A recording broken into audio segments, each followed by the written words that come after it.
Hello, my name is Faustina, and today I'll be discussing how Brenda can handle Susan's complaint, what could have been done to avoid it, and how to improve communication and how to add value to the relationship. In this case study that we'll be discussing throughout the PowerPoint presentation, Brenda, a salesperson at NCC, faces a serious complaint from her customer, Susan Swanson. Susan is unhappy with her copier because it keeps jamming. She was charged for toner she never received, she didn't get the training she was promised, and she feels the machine is slower than expected.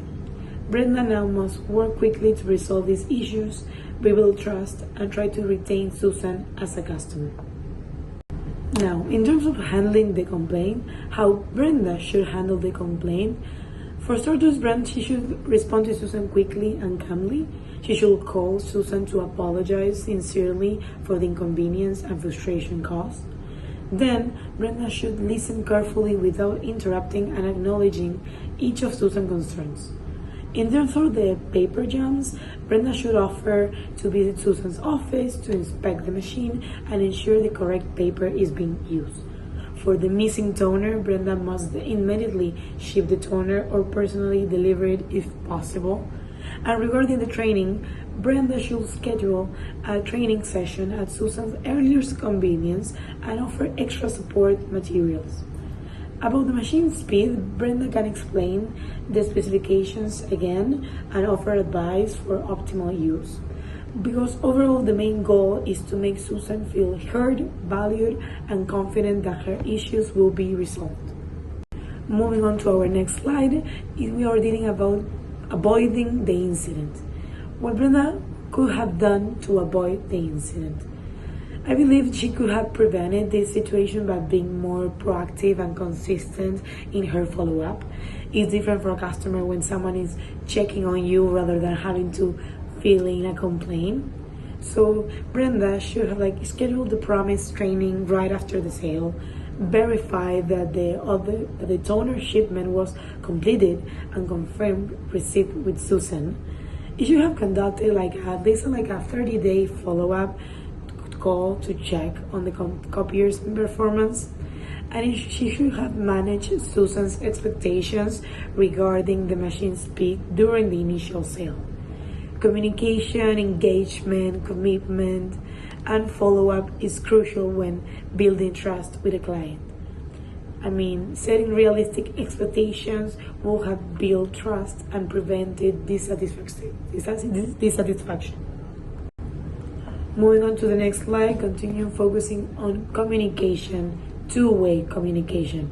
To maintain better communication with her customer, Brenda should have set regular checking meetings or calls with Susan.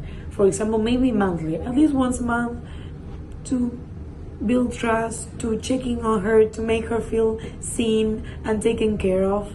Provide Susan with a direct phone number, maybe an email for easy contact, or use follow-up emails to confirm any action steps after calls or service visits. It could be more automatic, once you get your order, you get the delivery confirmation, and 1 week later you get your follow-up email asking how everything's working out, if you need any training, any help.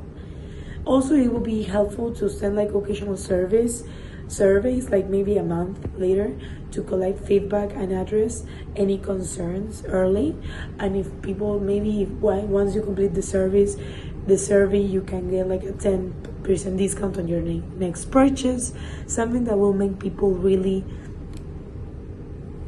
become involved with the company and with the owner, Brenda. This shows Susan that Brenda values her business and is committed to ongoing support. And finally, for our last slide, I believe something crucial to take into account is adding value to the customer relationship. For example, if Brenda had can retain Susan as a customer, she should work to rebuild trust and value by maybe offering a free service or compensation or maintenance checkup as a goodwill gesture, providing tips and best practices for the copier to increase Susan's efficiency, keeping Susan informed of future product like updates, special promotions, or loyalty discounts, or maybe getting like the first to, for her to be the first to get like the news on like newest products and like the latest machines. Becoming like a reliable source by offering advice or helping Susan's firm find solutions beyond just the copier.